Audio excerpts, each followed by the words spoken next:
Hi, I'm Fred. I'm Louis. And I'm Evie. And we chose to do the Pendulum project, and Louis is going to start off with how we got started. The first thing that our task was to allow the user to input values.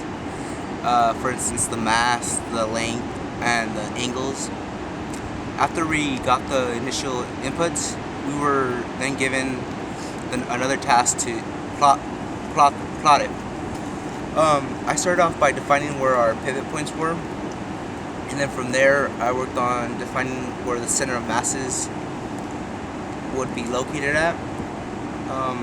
In order to get the circular form of the masses, I could have done the equations for a circle, breaking up into two equations, but instead I used polar coordinates, going from 0 to 2 pi and setting x equal to r cosine of theta and y equal to r cosine of theta.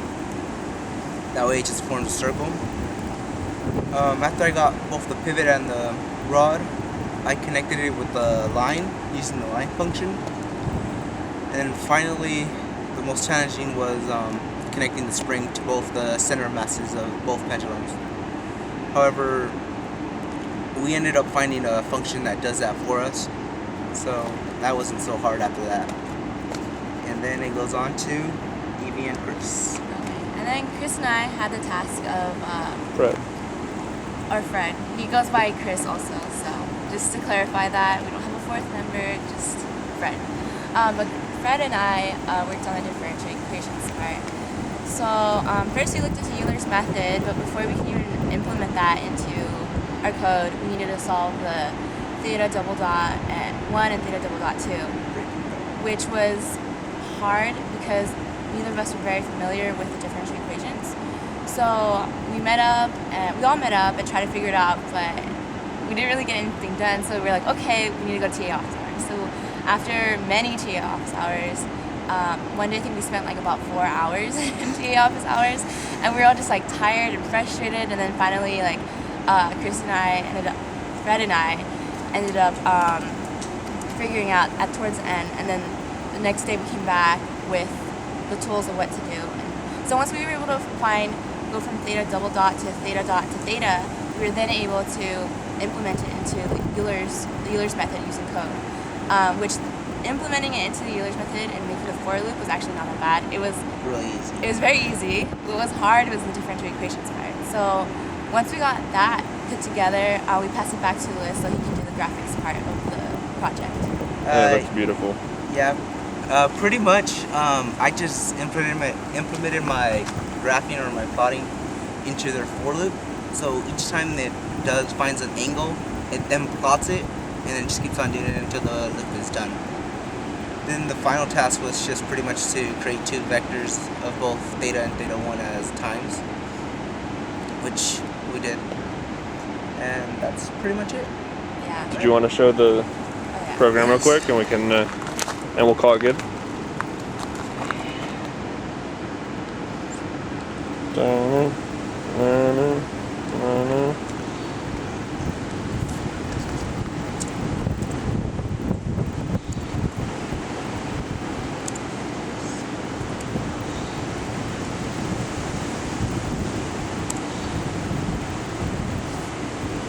Takes a little while sometimes. Boom. But that's our plot right here.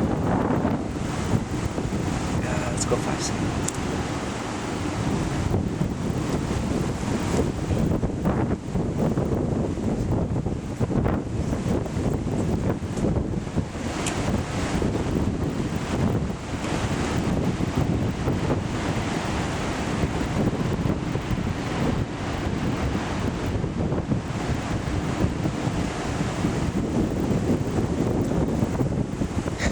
Oh, and there's that little issue as well.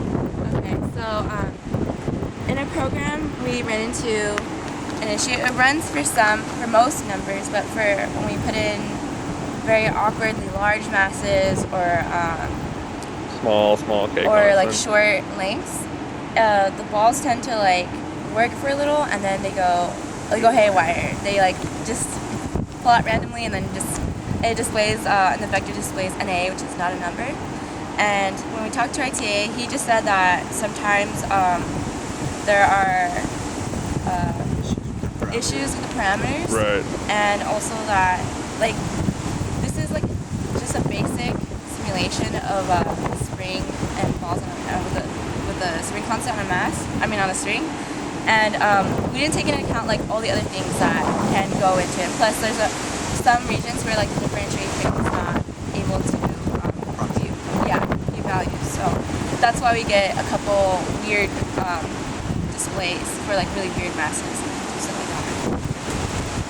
So, Also, one of my friends had trouble with their for loop. Seeing how they had a Mac and I had a Windows, our for loop was kind of different. So if it doesn't run and it says it's not an integer, that might be it because it's not a Windows computer. But if it happens to be a Mac, I guess you can just change it to max of t, which gives you the max number in that time interval, and it just runs the loop from there. But other than that, that's it. And I think we should really recap on what the project made us do. Like, I think the project really did what it was meant to do, which was like force us to use MATLAB, and it really did make us learn. Like, I think it really made us learn Euler's method, like a lot. Yes. Like, it's easy now. Yeah, it's easier now. Yeah. And using the for loops are very easy after having so much practice. And I just think it's really cool how we were able to computationally show like a realistic like simulation, like two balls on a spring. So that's kind of cool, and like it kind of makes me wonder like what else can we do, like a population growth or like other like things, like maybe like a projectile of like a ball in a cannon, and like those are just really cool things that like we can actually use implementing MATLAB. So especially for our future kind of thing. Yeah, don't expect that anytime soon though. Yeah, no. It's just cool to wonder. All right. Good? Yeah. All right. Thank you for being our teacher this quarter as well. We appreciate it.